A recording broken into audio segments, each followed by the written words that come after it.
Homilética e Oratória, página 14, tipos de voz.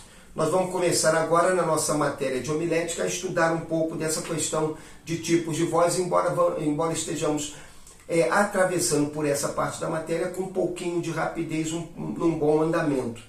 Existem vários tipos de voz. Dentre eles, nós podemos destacar o resmungador. É aquela pessoa que fala, nós gostamos de pensar que ela fala para dentro, ela tem a sua voz enjaulada, ela não articula bem a boca, o maxilar ao falar. Dessa maneira, parece que as suas palavras ficam guardadas para ela e são difíceis de serem entendidas por aqueles que o escutam. Um segundo tipo de voz é aquela voz daquele pregador que é conhecido como gritador, porque ele fala sempre muito alto, ele fala sempre num tom elevado de voz. Parece que o tempo inteiro ele está gritando com as pessoas. E dessa maneira ele acaba se tornando agressivo aos seus ouvintes, porque o tempo inteiro gritando ele acaba machucando, quando não os ouvidos, ao menos a consciência das pessoas, pelo excesso de gritos que ele dirige à sua congregação.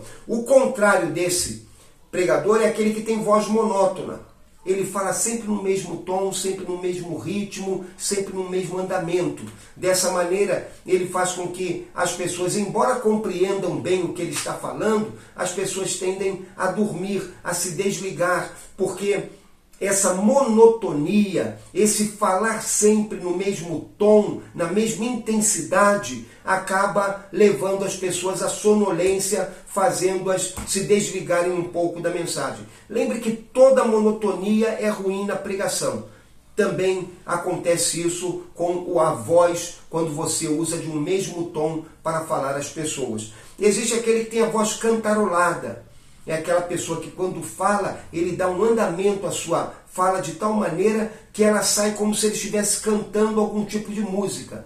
Então, essa pessoa, ela agrada a alguns e a outros não é? Se fosse eu, por exemplo, eu ao cantarolar eu desafinaria. Certamente as pessoas não gostariam de me ouvir pregando de modo cantarolado. Mas existem outras pessoas que conseguem se sair muito bem, embora usem desse tipo de recurso, algumas vezes sem sequer perceberem. A voz rouca é aquela voz que geralmente foi exposta a muitos excessos e então ela começa a manifestar uma rouquidão crônica. São pessoas que, porque ao longo da sua vida gritaram, exageraram no uso da voz, acabaram prejudicando a sua capacidade vocal.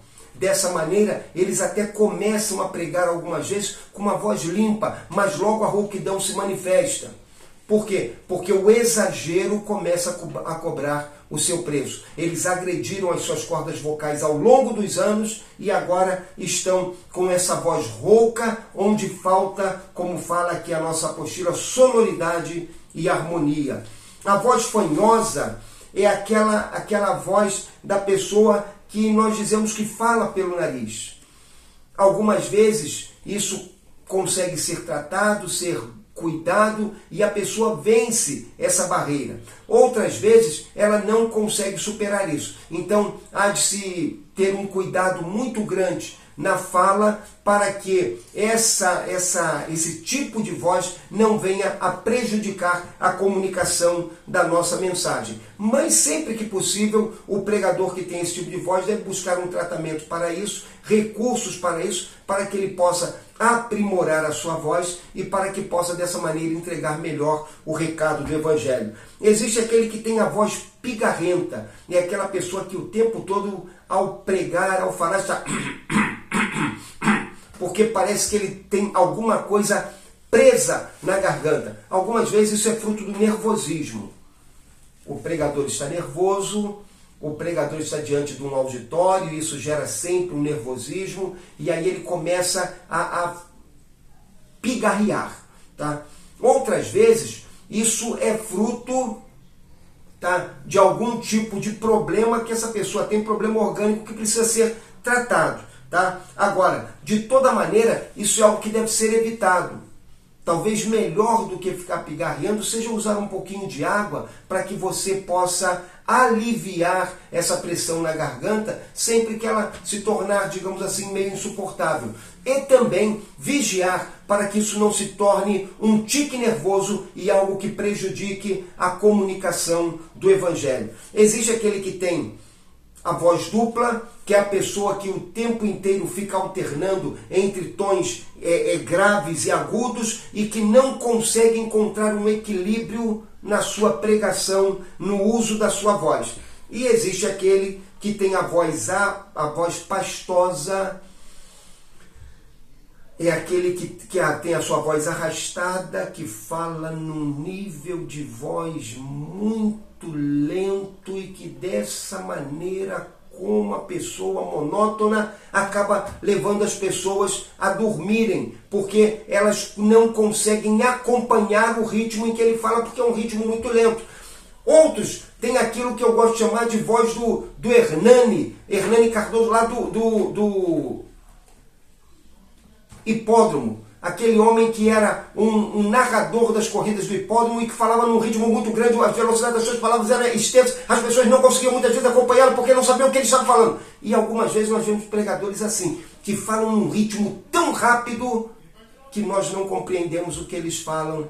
É um outro problema, não é mais a voz pastosa, mas é a voz a voz que é muito veloz. E ela tem um andamento maior do que nós conseguimos acompanhar. Educação da voz. Quando nós pensamos em educar a voz, nós pensamos que a voz é um instrumento delicado, a voz é o instrumento de trabalho do pregador. O pregador precisa da voz.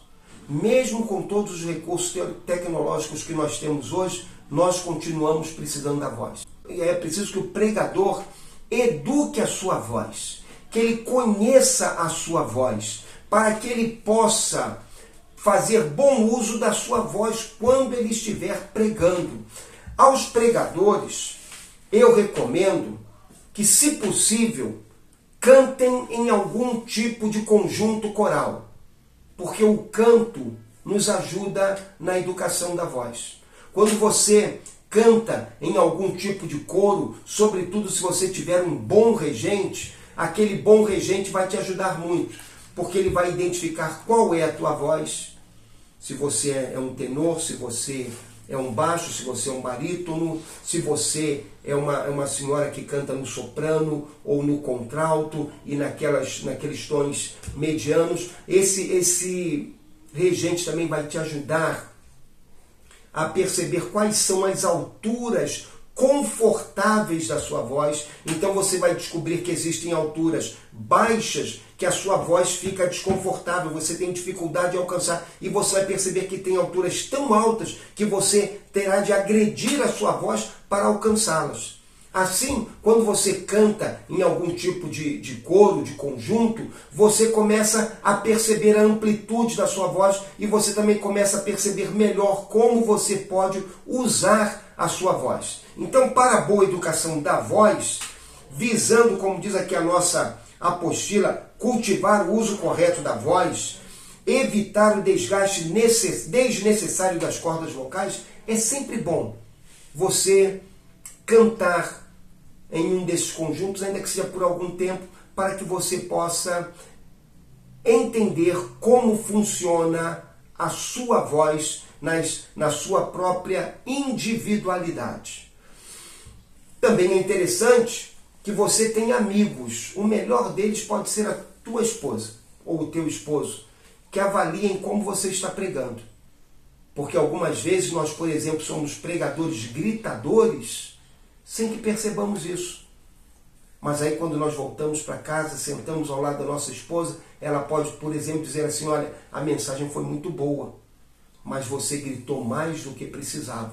E então nós vamos poder rever os nossos passos. Então são dicas que eu gosto de deixar para a questão da educação da voz. Existem 5 qualidades que a voz que você precisa desenvolver, cultivar para fazer um bom uso da voz: sonoridade, timbre, intensidade, altura e o volume da voz, tá? O timbre quer falar da personalidade, tá? O timbre quer identificar, tá? Qual é a altura, a maneira, o modo como a sua voz se manifesta. Alguns têm a voz mais grave, outros têm a voz mais aguda, alguns têm uma voz que a gente diz que é mais pesada, outros têm uma voz mais suave. Então o timbre fala disso, tá? É a qualidade do tom da nossa voz, tá? A sonoridade é aquela harmonização que nós cultivamos do timbre, da altura que damos à nossa voz, da intensidade, da força com que ela é pronunciada e do colorido, tá? Da nossa voz, da maneira como as nossas emoções são transmitidas na nossa voz, tá? Quando você tem uma boa sonoridade, todos esses elementos estão combinando. E as pessoas, quando te escutam, elas sentem-se bem ao ouvirem a sua pregação, tá? Então veja, aqui na nossa apostila nós até falamos de voz que tem registro de cabeça, é aquela voz dos sons agudos, a voz do registro de peito, que é aquela voz do som grave, com sons volumosos, profundos, mais pesados, e aquela voz de registro misto, que é a voz natural, que nós usamos quando conversamos uns com os outros, que nós usamos quando estamos em um ambiente mais informal, mais descontraído, tá? Intensidade e altura, tá? Vai falar daquela força com que a voz é projetada quando nós estamos pregando, tá? Ela vai ser um reflexo da nossa inspiração e da nossa expiração, da nossa capacidade de respirar e de usar a respiração para proferir as nossas palavras, tá? Flexibilidade vai falar dessa nossa capacidade de alcançarmos uma diversidade de níveis, de tons de voz. Nós, então, na pregação, nós precisamos da flexibilidade. Haverá momentos em que vamos usar o tom mais grave, haverá momentos em que vamos usar o tom mais agudo, haverá momentos em que nós vamos usar os tons medianos, mas a nossa voz precisará passar por todos esses tons. Lembre de uma coisa, a mensagem não pode ser pregada de modo monótono. Você tem de dar flexibilidade, você tem de dar variedade, inclusive nos tons que você está usando para pregar, para que as pessoas possam acompanhar a sua mensagem. E por fim nós temos a questão da variedade. A variedade da voz, alguns falam de 4 tipos de vozes: ouro, prata, bronze e veludo, tá? Aquela voz de ouro é aquela voz que é capaz de contagiar o auditório e apaixonar as pessoas. A voz de prata é aquela que as pessoas usam quando fazem recitação de temas poéticos, tá? A voz comum é a voz que nós usamos na nossa conversa diária, tá? Essa é a voz também chamada de prata. A voz de bronze é aquela voz forte, de peso, grave, e a voz de veludo é aquela que é uma mistura de todas essas vozes e que, na verdade, ela é uma voz agradável de ser ouvida e que atrai a atenção das pessoas que estão ao nosso redor. Então, o bom pregador ele deve ser capaz de usar todas essas vozes. Mas o importante é que você cultive a sua própria voz e que você dê para o Senhor o melhor que você puder com a sua própria voz. Alguns de nós têm uma amplitude vocal muito grande, outros têm uma amplitude vocal menor. O importante é que você use a sua voz de modo sábio para com ela você proclamar o Evangelho de modo a ser entendido, de modo a que as pessoas conheçam aquilo que você está falando e de modo a que as pessoas aprendam com você a mensagem do Evangelho e sejam despertados pelo Senhor para fazerem a vontade dele.